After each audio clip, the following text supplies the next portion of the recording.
Hi, we're here at the Universal City Walk and we're about to go to Cinegear 2025 at the Backlot. So come with us. Let's go.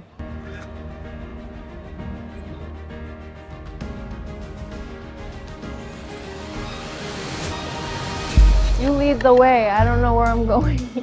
So basically we've been here for like an hour, probably 2 hours now.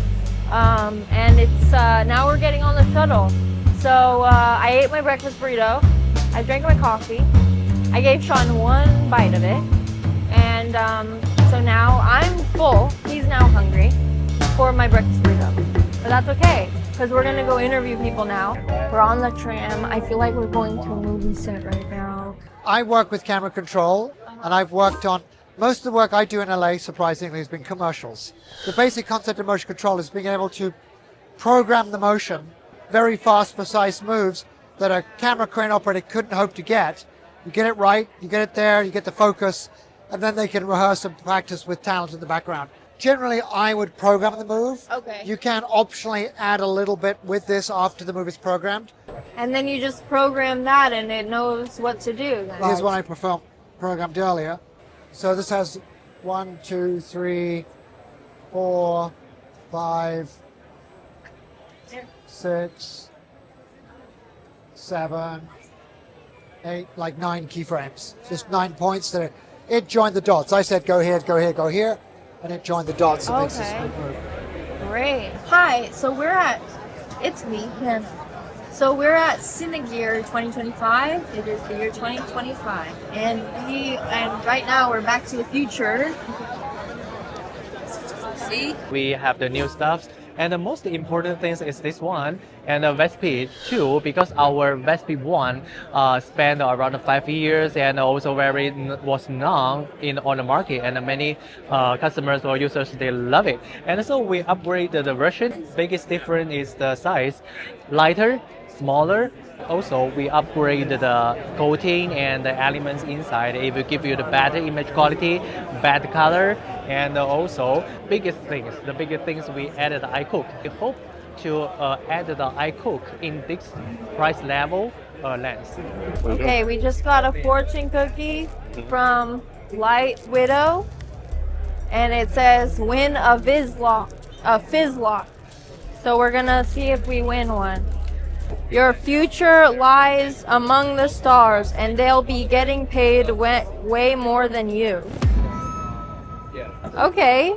Yeah, with Brett Harrison out of Australia, we built this Mantis, and it's a modular camera stabilizer.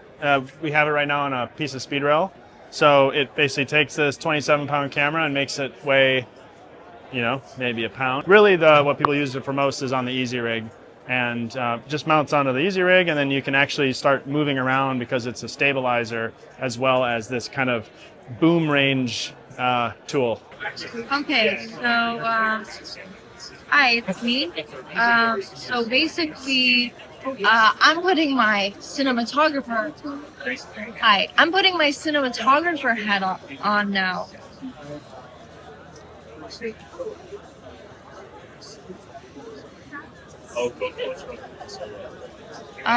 It seems to be locked. I can tilt though. Yeah, so we have 3 different apps here for filmmakers. This one is a camera database. It's got specs, it's got a storage calculator, sensor sizes, basically everything you need to know about your camera, comparing different cameras. This one's similar but for lenses, so it's got all the popular lenses, specs again, coverage charts, lens matching, Super 35 equivalent. There's like a preview tool, so you can think about things in advance before you get to the shoot. And then, speaking of previews, this one's a viewfinder app. So it uses the same cameras, same lenses. It's very easy and quick to use. To change focal lengths, you just scroll it on the side like this. There's a built-in in-app gallery that you can save and organize all of your shots or your videos, make notes, see the locations.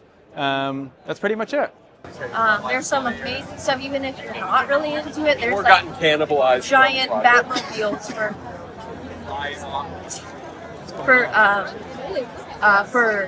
giant Batmobiles for film people, for film crews where you can like use joysticks to control the camera.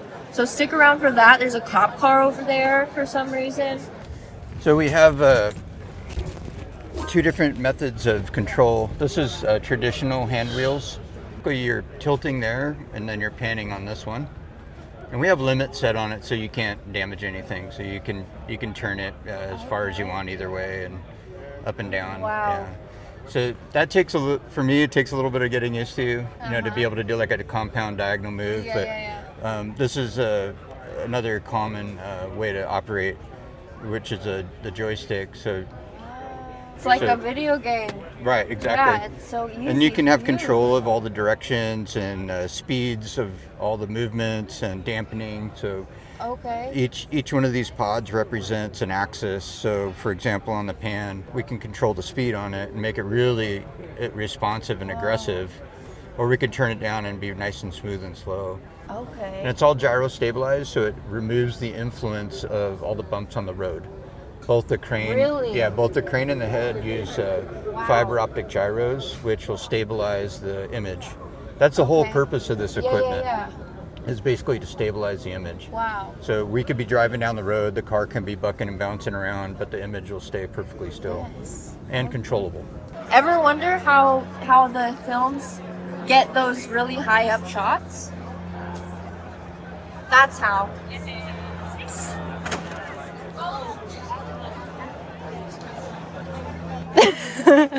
This is our, and I'll call it the sedan build, because we're all about matching the eyeline POV of that hero vehicle you're trying to shoot. We're all about driving scenes, so it's all about getting the process trailer out of the equation and more so putting a car on a stage or a green screen lit environment and putting our footage on that.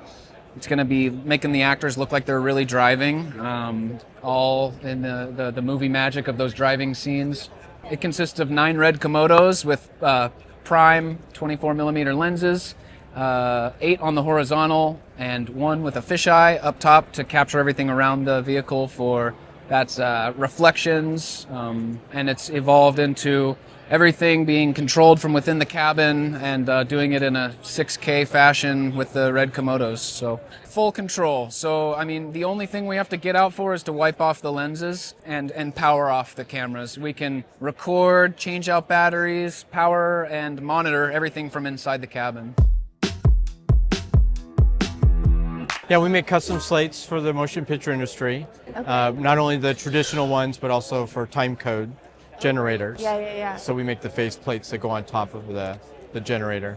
Do you cater to like independent filmmakers or just to anyone? Yeah, the full spectrum from individuals to large productions. Oh, that's great. Even summer camps, we'll supply to film summer camps for kids. Okay, so you can kind of do anything that the customer wants, all custom to their... Right. Yeah, we do award slates for film festivals. Oh, that's awesome. Okay.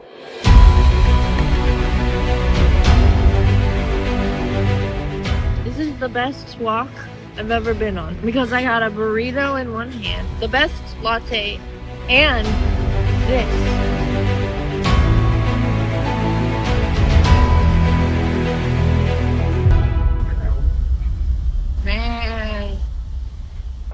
Cooke Optics is a 130-year-old lens company. We have a rich history. Right over here, there's a really nice banner that has a lot of our credits, both like kind of old and new. Yeah. Something Cooke is kind of basically known for is helping define the look of cinema as we know it. Not only being that old of a company put us in the right place at the right time with the birth of cinema. At one point, we were ubiquitous. 100% of MGM's films during the golden age of cinema were shot on Cooke. And half of those were shot on Cooke Speed Pancro lenses, a version of which we're still making today. So right behind us, we have these SP3 lenses, which are the descendants of those Cooke Speed Pancros that we've been making for all that time. We've now adapted them so that way these lenses work on a variety of cameras. We have them on the Sony FX3 over here. We have it on the Red V Raptor here. Both same lenses, but in different mounts. Much more versatile that way. And these give you the same optical performance as They're big brothers. The Pancro lens is right over there, sitting on the Venice. And so we've really identified this huge spectrum of filmmaking right now. You know, nothing is just compartmentalized. It's not all about tent poles. We're seeing the rise of verticals. We're seeing social media obviously blow up. And it's these lenses put us right there. So we can help service those big productions. Seeing the rise of narrative go into different directions is where we fit right in. Like I said, because we have that long history of being associated with narrative, we used to kind of ride on our coattails the Cooke look. That was really big for us. The Cooke look. And, you know, people kind of know what the Cooke look is. It's technically a set of parameters, design parameters to give you a specific look on camera, but more than anything, it's that classic cinematic look. It's really what has been established, what we come to expect. And it really changes your perspective when you say, start with the kit lens that came with your camera, you throw in a Cooke lens, and it's a whole different world. Wow. But we have our C400 camera, and we've also showing off our C80. And they both have the exact same 6K full frame sensor as each other, but just different form factors. So here in front of us, we have the EOS C400 with one of our flex zooms. This is one of our all manual cinema zooms. This one covers full frame. We have two that cover full frame and two that cover Super 35. That's a huge lens. It is. It's so big. It is. Actually, the flex zooms are my favorite glass that Canon has ever manufactured. Just really, it's like hanging a whole set of primes on your camera because they're very fast and optically behave like prime lenses. But the C400 itself is great because this camera, the new sensor, allows it to have triple base ISO. So very good in low light, and we have a good little demo back here in the booth showing it off a little bit. You have base 800, 3200, and 12,800. Okay, wow. We have got two of the same model camera here. We've got two EOS C80 cameras that both have the triple base ISO that these sensors are offering. And both of these cameras right now are being shown on this monitor. And they're both shooting at the working ISO of 6400. However, the camera on our left is going up to 6400 from a base 800, which used to be the only base that our cameras offered. The camera on the right here is coming down to 6400 ISO from a higher base of 12,800. These cameras are offering 800, 3200, and 12,800 as their three bases. So you can see there's a lot more noise in the image if you work above your base and punch that 800 all the way up to 6400, as opposed to picking a higher base and working below it. So that's what you always want to do with these cameras. That's kind of the key to these cameras, is that you want to work at your base or below your base for the cleanest image. But if you're working at your base, you're resetting that dynamic range and getting everything the sensor has to offer at each of those three bases.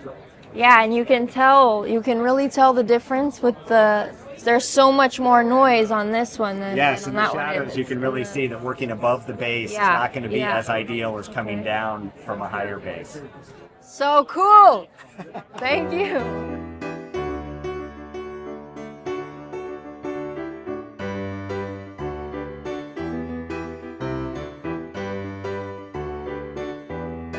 We've been busy the last couple months. A lot of new announcements we had at NAB. We're over here at Cinegear 2025. Right here, what I'm holding is our PIXAS 12K camera. So this is a really cool camera for us because last year we announced our PIXAS 6K camera. And the 6K camera is this box style camera, great form factor. You can always make a small camera bigger.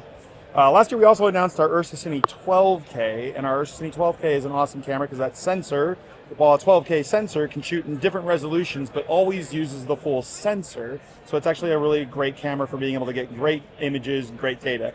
What we've done is we combined those things together here, having that 12K sensor in the PIXAS 6K form factor. So PIXAS 12K is doing the same things as our Ursa Cine 12K as far as being able to shoot 12K or lower resolutions, but using that full sensor.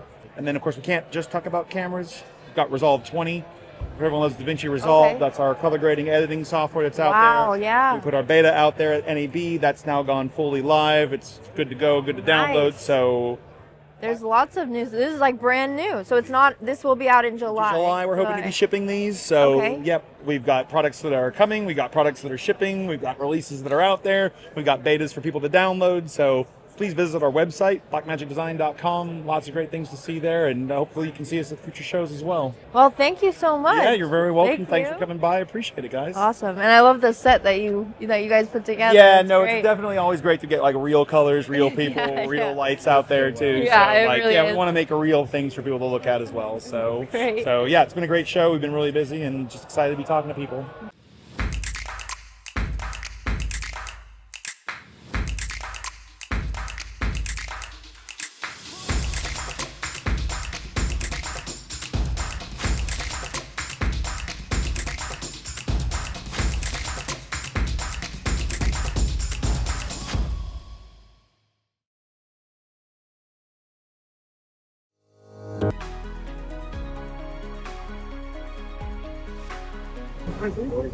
I broke the window.